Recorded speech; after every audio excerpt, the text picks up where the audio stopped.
Hey, que tu viennes de faire l'acquisition d'un hit and shot ou que tu te demandes comment fonctionne ce jeu, t'es au bon endroit. Laisse-moi t'expliquer les règles.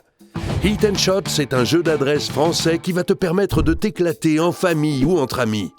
C'est nomade, ça se joue sur tout type de terrain, gravier, sable, tout venant, pelouse, allée dans les jardins publics. Et c'est made in chez nous. Ça se joue à 2, 3 ou 4 joueurs. Le but est simple, marquer 17 points si vous êtes 2 ou 15 points si vous êtes 3 ou 4. Tu vas voir, avec 2 points de règles de jeu, un maximum de possibilités de faire basculer le jeu s'ouvre à toi. Tu as 2 types de palets dans ta boîte, le slide et les kicks.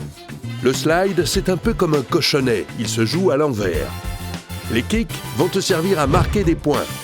Tu remarqueras qu'on a placé des stries dessus pour différencier les joueurs. 1 strie, 2 stries, 3 stries. Ils se jouent à l'endroit et doivent atterrir à l'endroit pour être valides. Le but du jeu, comme à la pétanque, se rapprocher le plus possible du slide pour marquer des points.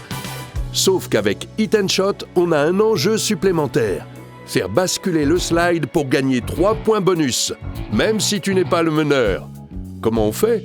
On le percute avec son kick et il bascule. Je t'ai parlé de 2 points de règle du jeu. Voici la première.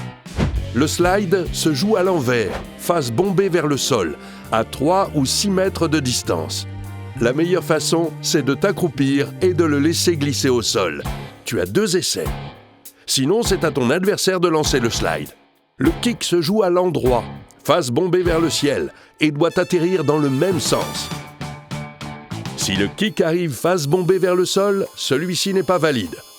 On ne l'élimine pas pour autant, il peut revenir dans la partie si, comme le slide, tu le percutes et tu le retournes. Tu lances ton premier kick, ton adversaire lance à son tour son premier kick. Du coup, cela nous amène à la 2e règle. Qui tient ?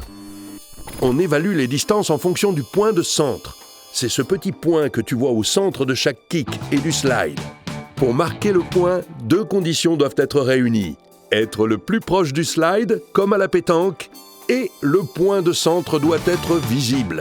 C'est-à-dire que si ton adversaire a recouvert le point de centre d'un de tes kicks, il te pique le point. Cela marche aussi avec les points bonus du slide. Exemple, tu es le joueur 1 et tu as fait basculer le slide. Cool, t'as 3 points bonus. Le joueur 2 lance son kick et vient recouvrir le point de centre du slide. Il t'a piqué tes 3 points. À qui de jouer ? À celui qui ne tient pas. On compte les points lorsque les joueurs n'ont plus de kick à lancer. Une dernière chose, si lors d'un choc, le slide est éjecté à plus de 7 mètres du lanceur, la partie est nulle et doit être rejouée. Voilà, maintenant tu sais tout, il ne te reste plus qu'à commencer. On te souhaite de bonnes parties palpitantes et fais basculer le jeu.